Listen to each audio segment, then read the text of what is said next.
Hey, what's up guys? Welcome back to the channel. So today I'm going to be showing you how to install the Holley oil pan and all the little fixins that go with it for your Gen 3 Hemi Swap. So I'll go over like the parts list and torque specs that you'll need to do and other things you'll need to switch around on the actual engine itself in order for the oil pan to work. So let's get into it.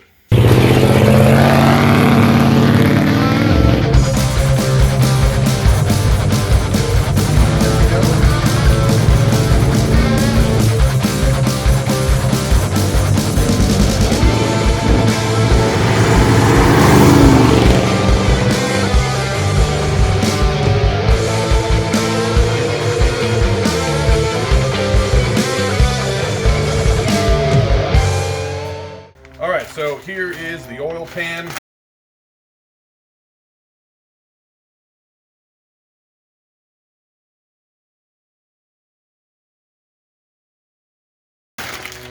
It comes with all the hardware that you'll need, the windage tray, and then down in there is a little baffle, and I'll explain what the baffle's for.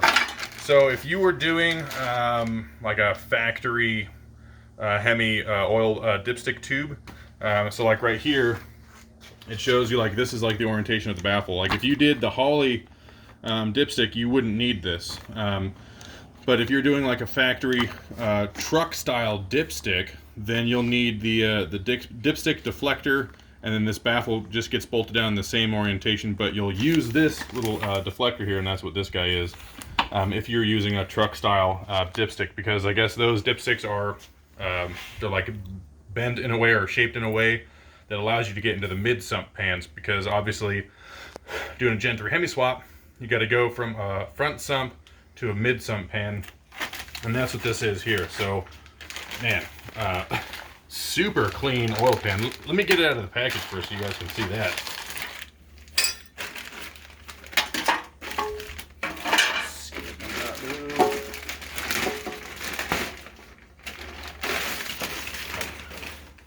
Okay, so the really nice thing about the Holley oil pan is it comes with a preformed O-ring, and that is your seal. So there's no need for silicone or any of that. It's just clean the bottom of the engine and then bolt the thing on.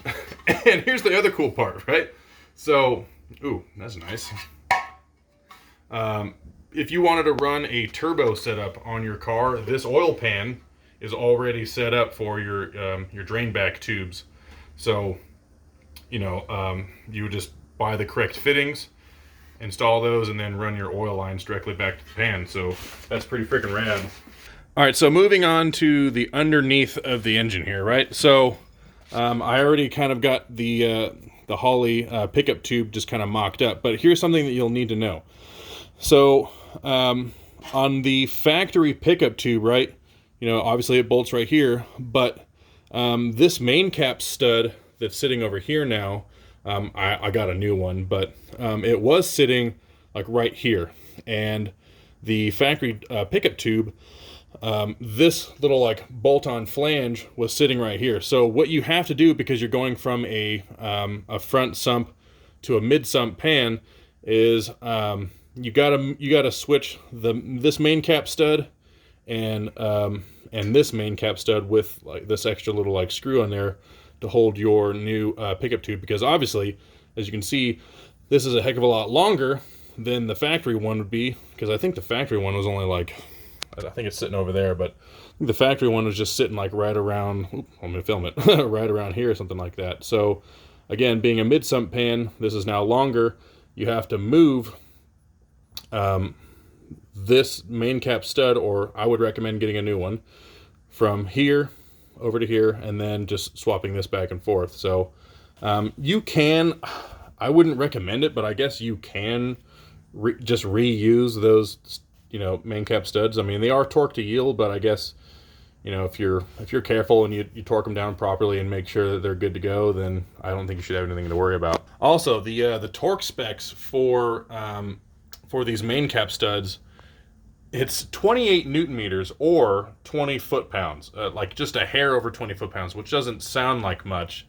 And I don't know. To me, it sounds like it's pretty weird, but we looked up like a whole bunch of different spots, and we even called Dodge and they verified it. But yeah, so it's 28 Newton meters or 20 foot-pounds, and then you got to add a 90-degree turn in there as well. So 20 foot-pounds, and then twist it another 90 degrees, and then that's your full torque spec on those main cap studs.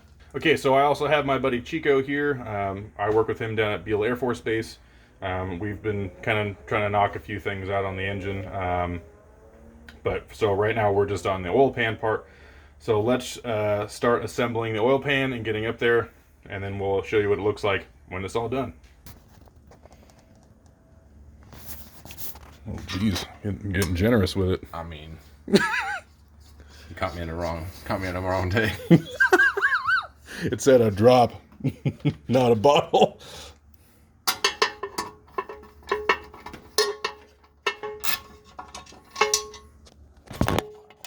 Extension bracket. I know. I think I have one somewhere.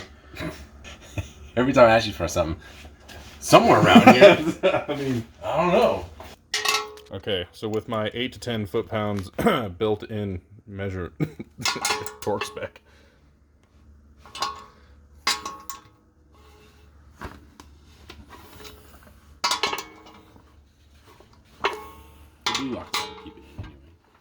Yeah. Okay. That is complete install for the baffle. Now let's move on to the next step. When I believe it should be the windage tray. So let's grab that. Okay, so here is the windage tray. There's no bolts required for this. These just sit down in their little channels, and you can see right here that they're they all have like their little, where they sit, these little prongs have a seal. Because once this oil pan is bolted up to the engine, it'll press these two together, causing it to not move. So let me slide this guy down there. That goes in that little channel. That goes there. Sweet. Okay, that is that. And then here's where the dipstick tube, or the little dipstick rather, will go down into, and you can see down through this little space there where that opening is in the baffle, and that will show you.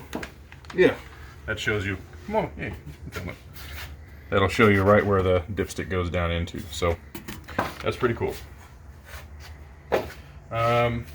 So because I'm not running any sort of turbo at all, the kit comes with these plugs for the front here. So I'll put some sealant on these and just run them in and block them off. And maybe, I don't know, maybe in the future, if this thing ever goes under boost, I can pull those out.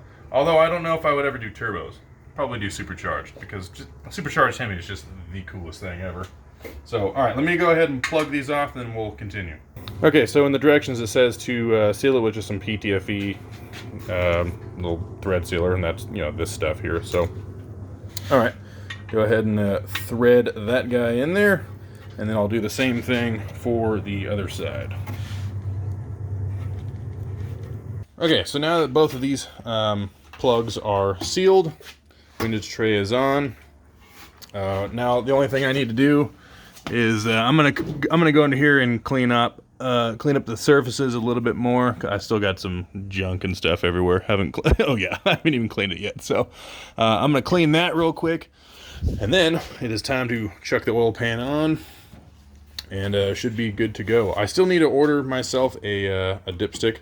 I thought I was going to be able to use the factory dipstick I had, but I realized that this came out of a Chrysler 300, so it's a car version, not a truck style OE dipstick like it says you can use. So since I can't use that factory dipstick, I'll just go ahead and order the one straight from Holley. Okay, so in my excitement and eagerness, I put the windage tray on first in the oil pan. Not correct. Windage tray goes up first, right? Windage tray goes up first because there's a little hole right here for the pickup tube to go in. So it'll be windage tray, pickup tube, and then the oil pan goes up on top of that. So, yeah, just ignore everything I said before with the windage tray. So let's do it right now.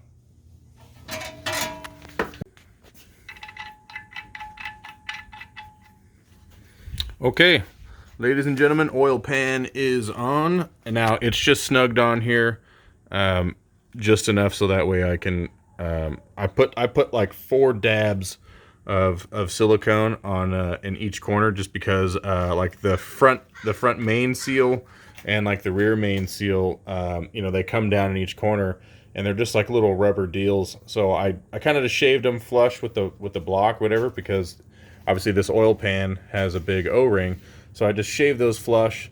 And just as a precaution, I just put, again, four little dabs of silicone in each corner, and I've got this just snugged on here, not torqued yet. I didn't realize I didn't have a 1/4-inch torque wrench, so I got to go get myself a 1/4-inch torque wrench, and then after that, everything should be good to go. But yeah, man, it's on there. Looks pretty freaking sweet.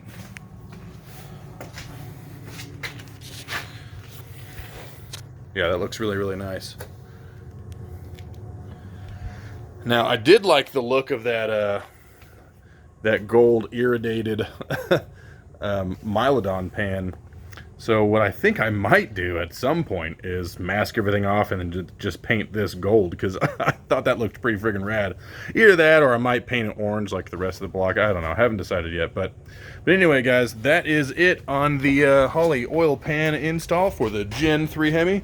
Looks freaking awesome. And so now it's time to tackle the rest of this thing. So let's get on that. Alright, guys, well, that's it for today's video on the Holley Gen 3 oil pan. Chico, really appreciate your help, man. We got a hell of a lot more done than just the oil pan, so you just see them in this episode. We did tackle the rest of the clutch stuff. So clutch and bell housing is bolted on permanently, so that's not coming off, but we still gotta, I'm saving it for another video, so you'll see that, but I gotta remedy the hydraulic throwout bearing thing. So other than that, but yeah, appreciate your help, dude. No problem, man. Hi, Mom. Hi, Mom.